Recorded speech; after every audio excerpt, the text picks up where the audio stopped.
Buenas tardes, good afternoon. Vamos a empezar la sesión, las dos sesiones que tenemos por la tarde. La primero que vamos a tener va a ser la ponencia de la profesora Carolyne Larrington de la Universidad de Oxford, que es especialista en historia medieval y en Juego de Tronos. De hecho, está preparando ahora mismo, está terminando ahora mismo su segundo libro sobre Juego de Tronos. Desgraciadamente, la profesora Larrington no va a poder estar con nosotros en persona por problemas de agenda, pero sí que nos ha enviado su comunicación grabada en vídeo, que es lo que vamos a ver ahora mismo. So we are going to start this afternoon session with a paper by Professor Carolyne Larrington from Oxford University. She's a medievalist historian and a specialist in Game of Thrones. She's actually finishing her second book already on Game of Thrones and medievalism. Sadly, she couldn't be here in Seville in person, but she has sent us her paper recorded so we can all enjoy. So that's what I will do.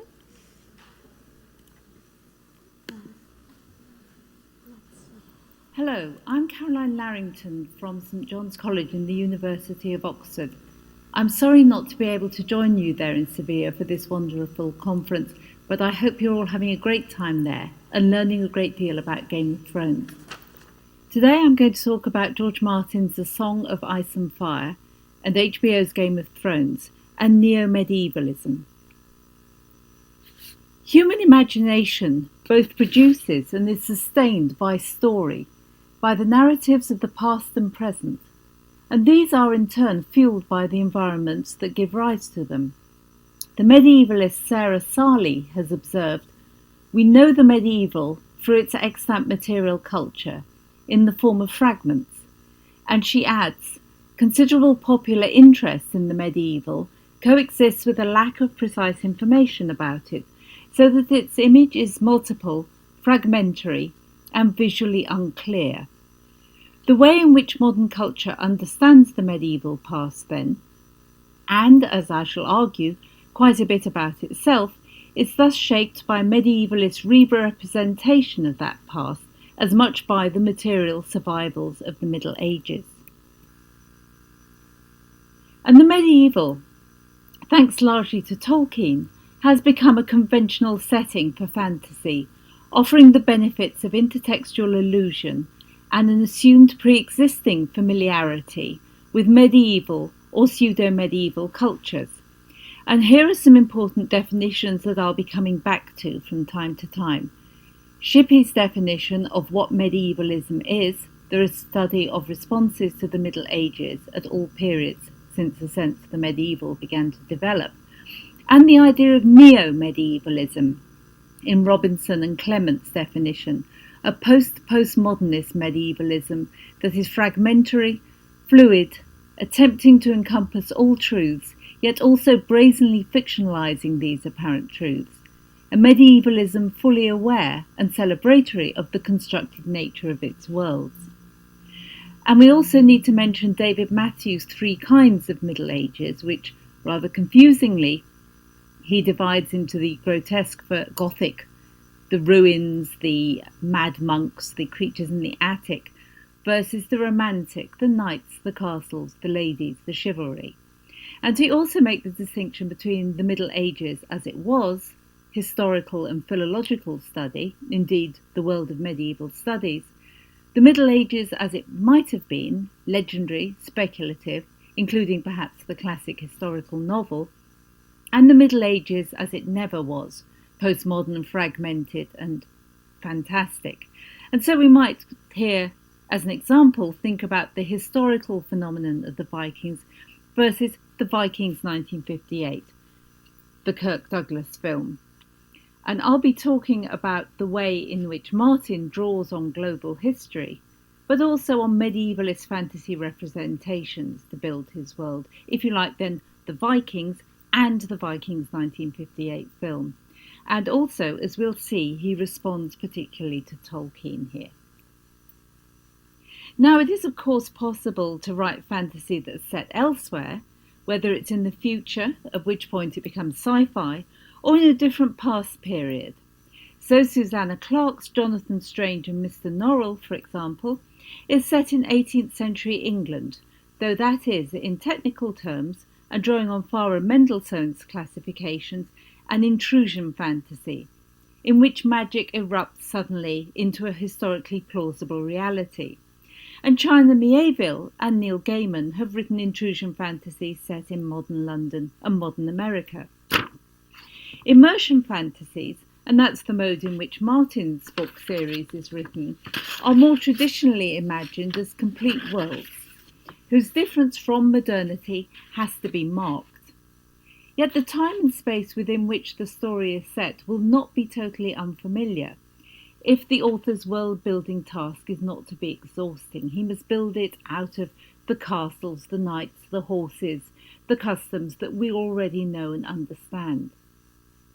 And thus the medieval functions as both recognisable and estranged, in part because of its fragmentary survival in our own culture.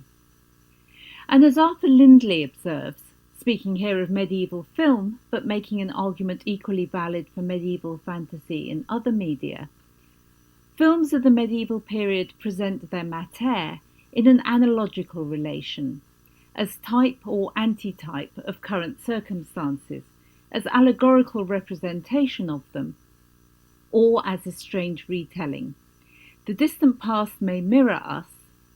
We, not it, are the real subject, and it does not lead to us. And this is an important observation to which I'll return.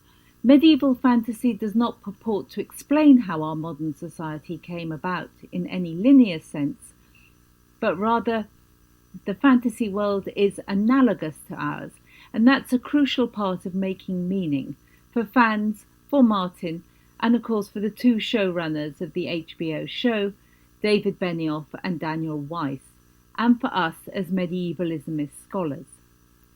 So what I want to talk about today then are the ways in which A Song of Ice and Fire and Game of Thrones open up questions about how the medieval fantasy and the modern worlds relate to one another. First, I want to discuss how Martin and the showrunners, Benioff and Weiss, construct and articulate their medievalized universe in relation to earlier medievalisms, and to assess that achievement through a medievalist lens. I'll move on to look at the way that genre, gender, and cross-mediality, and some of the key tropes of fantasy, work in the series. And finally, I'll consider how the Game of Thrones phenomenon can be harnessed by those of us working in the academy to incite and infuse student and popular interest in medieval cultures. Now, George Martin was himself an established sci-fi and fantasy writer before he embarked on the book series which has made him world famous. He studied journalism at Northwestern University in Chicago back in the late 60s, but he was also a history minor.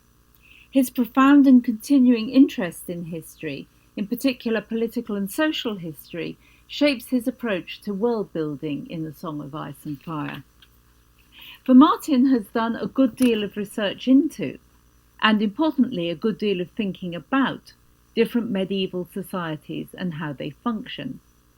It's not always possible to identify exactly what he's been reading, and Martin himself is prone to muddying the waters with a certain amount of misdirection, particularly when he claims that his inspiration was the 15th century English Wars of the Roses. The chime between York and Stark and Lannister and Lancaster is indeed suggestive, but Martin has ranged much more widely than that in his historical research. And he cited the French author Maurice Drouin, 1918 to 2009, as his literary hero. Between 1955 and 1960, Drouin wrote a 6-volume novel series relating the history of the kings of France, and to some extent England, in the early 14th century. A 7th and final novel was written in 1977 and was not translated into English before 2013. And Martin endorses Les Rois Maudits, the Accursed Kings, in English as the original Game of Thrones. It's clear he derived a great deal from Drouin, and that the 14th century offers in some ways a better fit for contemporary Westeros. So the character of Cersei, for example, is very much more like Isabella, the she-wolf of France, as portrayed by Drouin, than she is like Queen Marguerite of Anjou. Both women are instrumental in the deaths of their hated husbands. Both take lovers, Isabella as an aid to gaining power while her son is a minor, and both struggle to find a role when that son grows up and marries. In a 2013 piece for the Guardian newspaper, Martin had this to say: "The accursed kings has it all. Iron kings and strangled queens, battles and betrayals, lies and lust, deception, family rivalries, the curse of the Templars, babies switched at birth, she-wolves, sin and swords, the doom of a great dynasty, and all of it, or most of it, straight from the pages of history. And believe me, the Starks and the Lannisters have nothing on the Capet and the Plantagenets. Whether you're a history buff or a fantasy fan, Drouin's epic will keep you turning pages. It's the original Game of Thrones," and of course that's where the quote comes from. For Martin, though, or so he says, the possibility of writing a series like Drouin's about medieval English history, founded on his keenness to include fantasy elements, and on his awareness that suspense, a key element in his narrative practice, doesn't work when history is the ultimate spoiler. And Martin himself explains why he rejected the historical novel sequence in an important interview with Rolling Stone magazine, published in 2014. And here he says, "But the problem with straight historical fiction is you know what's going to happen. If you know anything about the Wars of the Roses, you know that the princes in the tower aren't going to escape. I wanted to make it more unexpected, bring in some more twists and turns. The main question was the dragons. Do I include the dragons? And this is indeed an advantage that the writer of modern epic fantasy has over the historical novelist. He or she can invent freely. Thus, although we might recognise the historical antecedents of some of the themes of Game of Thrones, as the historian Tom Holland has written, episodes from the history of our own world lie in wait for the characters like booby traps. We think we know how the story should pan out, but we're often wrong." So reading Drouin persuaded Martin that he could write at the kind of length that he envisaged for his series, that questions of power, control, effectiveness in rule was central to the kind of epic that he had in mind, but that in order to include his dragons, he needed to write in the infinitely more popular genre of fantasy, and thus he had to abandon the idea of writing a straightforward historical novel sequence. Beyond his historian's training, Martin is also steeped in what we might regard in David Matthews' terms as romantic medievalism, a kind of medievalism inherited from the 19th century, primarily from William Morris, and embodied by such authors as J.R.R. Tolkien and C.S. Lewis, and taken up to a more limited extent by the Oxford School of Fantasy writers who followed them. Tolkien and Lewis's visions of the medieval past, whose literature they both taught regularly, was essentially nostalgic and mythic. Their writing laments the displacement of the old certainties of medieval hierarchies by the encroaching modern, suggesting that much has been lost when Narnia became only accessible from within a wardrobe and as the Shire loses its innocence. The modern world is subject to what has been called thinning, the slow process of disenchantment, as magic and wonder are crowded out by science and technology, as Dan Hassler-Forrest writes. And he goes on to argue that the central historical development around which Lord of the Rings story world is organised is not about avoiding the transition to modernity, but ensuring that this inevitable thinning happens in the least objectionable way. So Frodo and the elves set sail from Middle-earth, and with them go magic and elvish wisdom. And so too, at the end of the Narnia sequence, neither Narnia nor the disappointing modern world of railways, lipstick and silk stockings can substitute for the transcendental bliss of union with Aslan. Tolkien's nostalgia for a pre-capitalist society of simple agrarian production is, says Hassler Forrest, the utopian fantasy of a society without alienation by wage labour, and the uninterrogated certainties of the mystique of kingship in Tolkien is neatly skewered by Martin thus. Ruling is hard. This was maybe my answer to Tolkien, whom, much as I admire him, I do quibble with. Lord of the Rings had a very medieval philosophy that if the king was a good man, the land would prosper. We look at real history and it's not that simple. Tolkien can say that Aragorn became king and reigned for 100 years and he was wise and good. But Tolkien doesn't ask the question, what was Aragorn's tax policy? Did he maintain a standing army? What did he do in times of flood and famine? And what about all these orcs? So Martin is precisely interested, thanks in part to his training as a historian, in Aragorn's tax policy, in the real nuts and bolts of rule. He's interested in how armies are organised, how crown expenditure is financed, how international credit works, and importantly for us in the academy, how monopolies on literacy and the separation of learning and religion affects the development of cultures. So Martin's, but not his alone, is a new kind of fantasy that writes in reaction to Tolkien, as indeed all medievalist fantasy must, but it gestures beyond itself and the constraints of its imagined universe.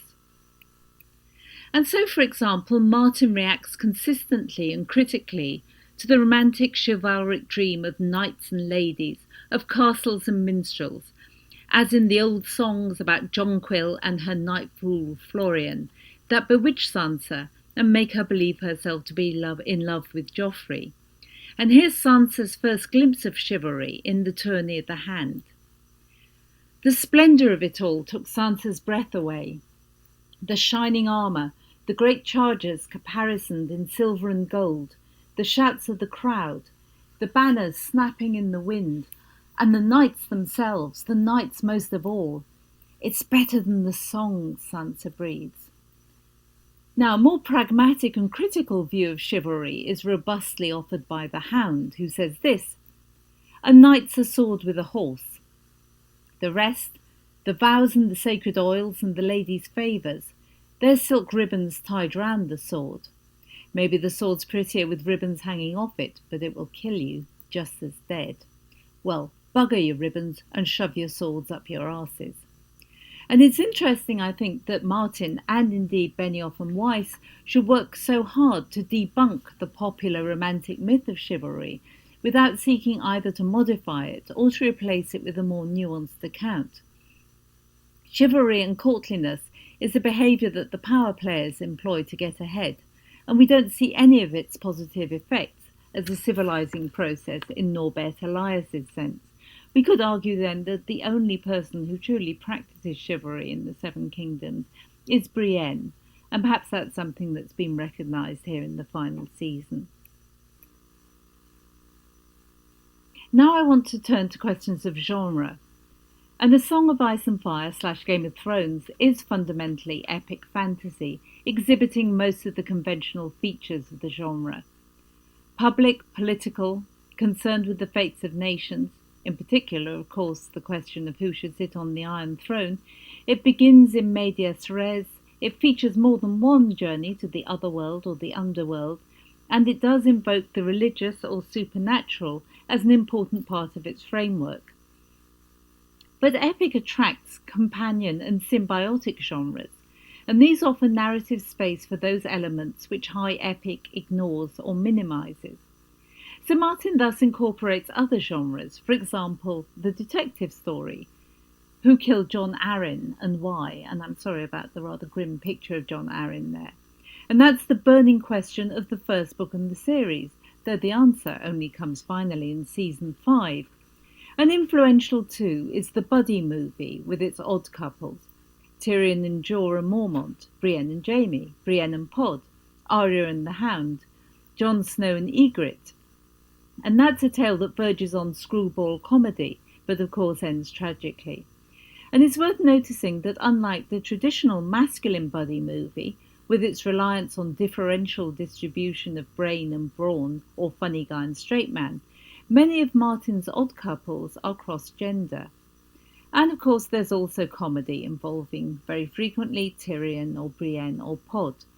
Horror too plays its part in the zombie army of the dead and the terrifyingly inhuman White Walkers.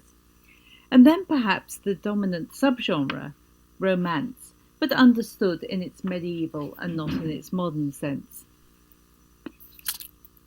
For in contrast to epic, medieval romance tends to expand the roles of women, giving space to the private emotion and exploring a whole range of human relationships that epic plays down or leaves out. So too in the epic's modern reframing, particularly in our present century, the audience expects, demands even, to see women as actors, as exercising agency. The veil is lifted on the private passions that influence the public action. And the audience also want to empathise with the hero or heroes who now have to have complex inner lives. The straightforward empire-building project, the battle against the monolithic form of evil, even saving the world, all these epic aims are no longer enough. Yet strikingly, romance in its modern sense is distinctly lacking in the show. Heterosexual love is consistently shown as unreliable, perverse or doomed. Romantic love, arguably an invention and certainly a refinement of the Middle Ages, comes under consistent pressure. The performance of knightly wooing within a chivalric code of behaviour is shown to be empty and strategic when Joffrey undertakes it.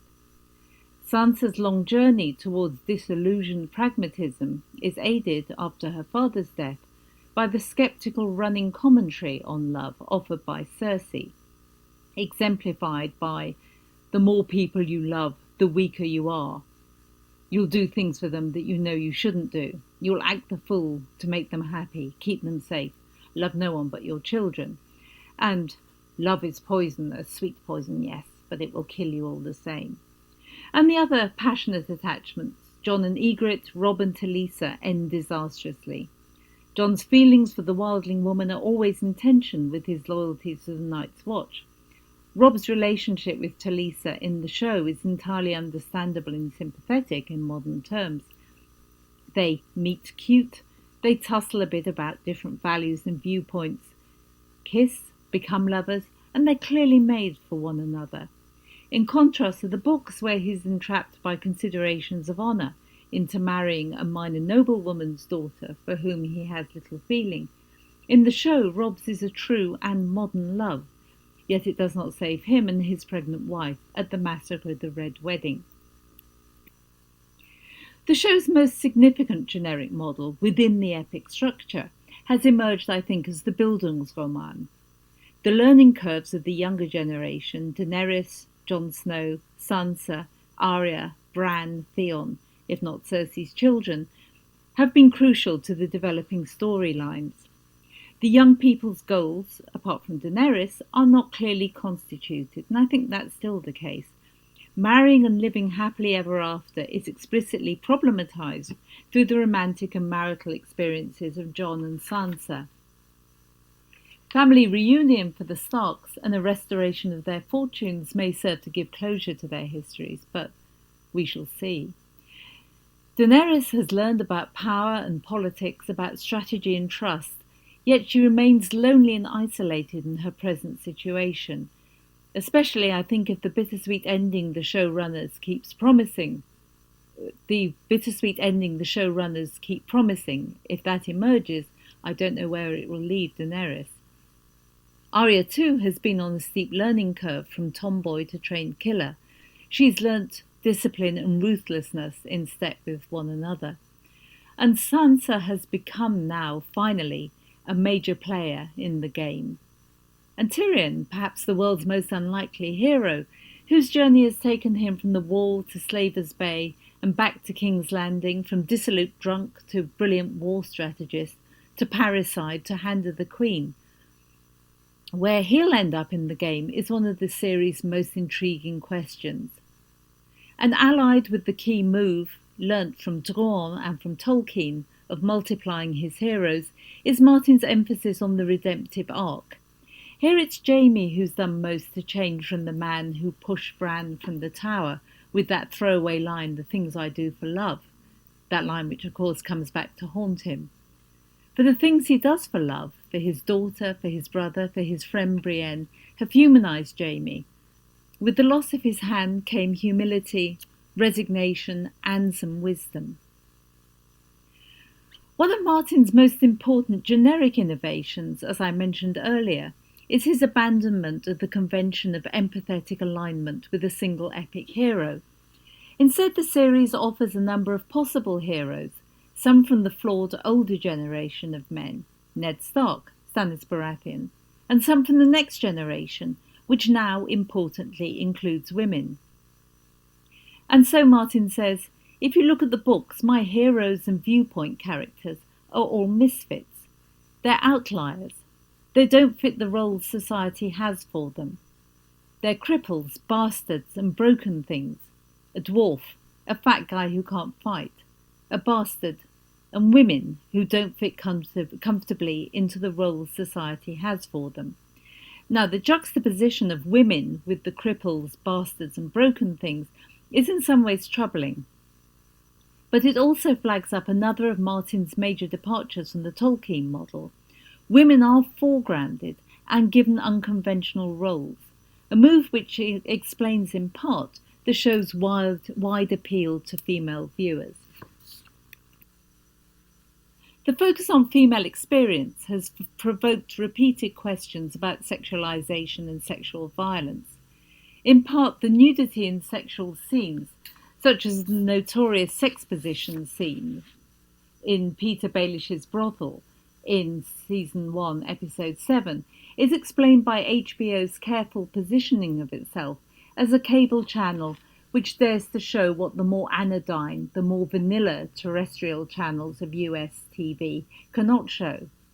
And in part too, as Andrew Hickson has argued, the unmodern setting of these, that is, medieval films again, is used as a license to project taboo images and actions, particularly around the body and what might be done to it, or done with it, or how it might be displayed. The neo-medieval, in contrast to the romantic, chivalric Tolkien medieval, is consistently framed as grotesque in David Matthews' terms, or as gritty, and thus violence, in particular sexual violence, is foregrounded. But that said, the transmedia nature of the Game of Thrones franchise means that the showrunners have been in a dynamic feedback relationship with the fan communities and with the commenters. There were more than 700,000 comments on the Red Wedding across social media immediately after the episode The Reigns of Castamere was broadcast. And this dialogue has, I think, meant that what has been interpreted by some commentators as gratuitous nudity and sexualization has been dialed back in the most recent seasons. Plot developments have led to the closing of Baelish's brothels, but the director of Season 5, Episode 6, who had to handle Sansa's rape on her wedding night, was careful not to show the violence directly by focusing on the face of Theon, who was forced to witness Ramsay Bolton's behaviour. And Theon there thus reflects the audience back to themselves, for we too were also constrained to watch, or essentially to imagine what was happening out of shot. And then commentators criticised the show for making this painful scene about Theon instead of about Sansa. And I think in some ways that suggests directors are damned if they do and damned if they don't. So masculinity in its traditional forms comes under considerable pressure in the series. As mentioned earlier, the knightly identity, apart perhaps from Sir Barristan Selmy, who's very much one of a dying breed, is discounted. Ned and Robb Stark's versions of heroic warrior masculinity fail. Varys and Tyrion, and perhaps Theon, though perhaps no longer, are emerging as queer alternatives to the old heterosexual model. Tyrion's compulsive philandering has now become a thing of the past, as he admitted in the last episode I saw, rather wistfully, and Theon and Varys, of course, are castrates.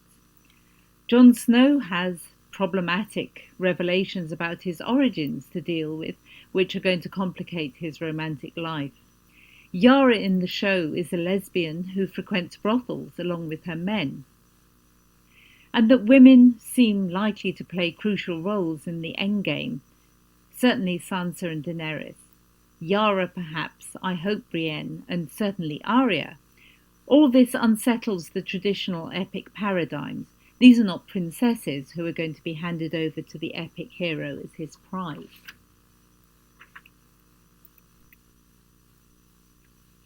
Instead of Tolkien's elegiac nostalgia for an older, more innocent world, Martin's fantastic fiction reverses this dynamic to show an emergent modernity in which all the old numinous powers come roaring back to life, Dan Hasler-Forrest notes.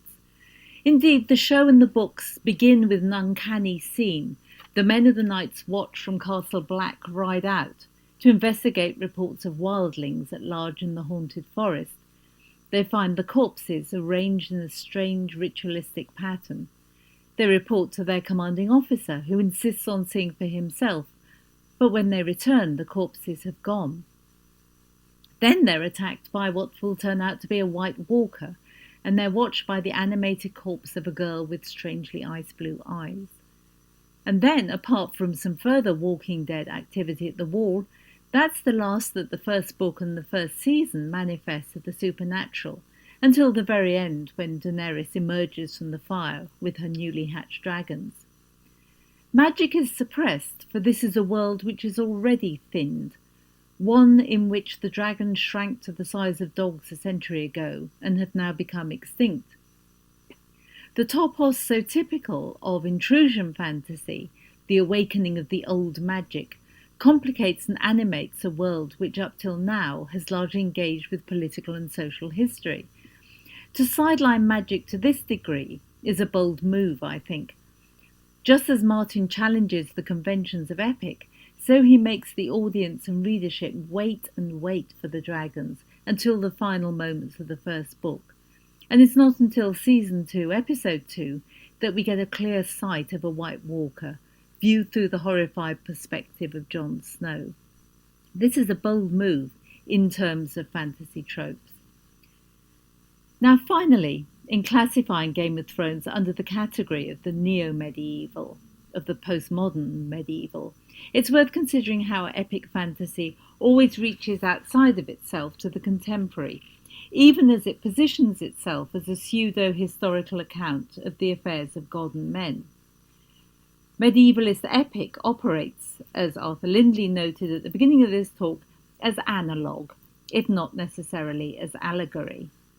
And Game of Thrones is no exception, making use of multivalent symbols, in particular the wall, which has seized the popular imagination in the US, and so too the politics of Slaver's Bay, foregrounding Daenerys' futile battle to win the hearts and minds of the population, and to impose her own Western values on a very different culture, is as doomed as US and coalition interventions in the Middle East, in Iraq and Afghanistan. Game of Thrones has become shorthand for political manoeuvring of every colour, from the change of leadership in the United Kingdom following the EU referendum, consistently referred to at the time as a real-life Game of Thrones, to the YouTube video Winter is Trumping, watched by millions, to the production of various highly topical memes. The White Walkers have been interpreted as symbolising numerous threats, from climate change to war to the inevitability of death. And the series thus owes much of its appeal to the scope it gives to be read as an analogue to our own times. Though it's worth remembering that Martin began to conceptualise this story world in the early 1990s, when nuclear winter was more topical than global warming, and the most salient wall was the newly fallen Berlin Wall. The power of the series, however, resides exactly in the transferability of such charged political symbols. I've mentioned already that Game of Thrones is a classic example of a cross-media phenomenon, operating across books, TV show, fan sites like Winter is Coming, and fan-built wikis, such as the Wiki of Ice and Fire and the Game of Thrones wiki, as well as the hugely important Game of Thrones and Song of Ice and Fire subreddits. We have merchandising, everything from figurines to craft beer to t-shirts to video games. This builds and consolidates the fan base between book publications and show premieres. The positive feedback loop between fan communities and showrunner, with Martin himself making important interventions in the media and at Comic-Cons, and the fact that the show has run out of book material in a number of storylines and is thus faced with creating a different recension of the narrative, absent Martin's definitive version. All this unsettles our theories of authorship, narratology and authenticity.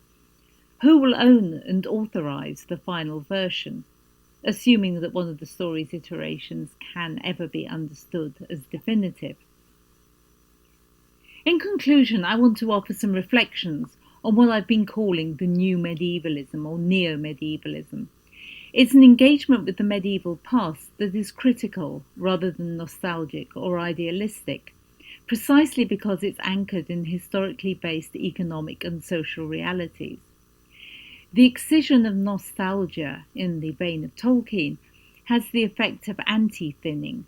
The magic and numinosity, which seemed to have vanished, was by no means benevolent, and when it comes roaring back, as in the Intrusion fantasy novel, its eruption is world-changing and terrifying. And nor is it clear, as also happens in Intrusion fantasy, that once reawakened the magic can be controlled, eliminated or even negotiated with.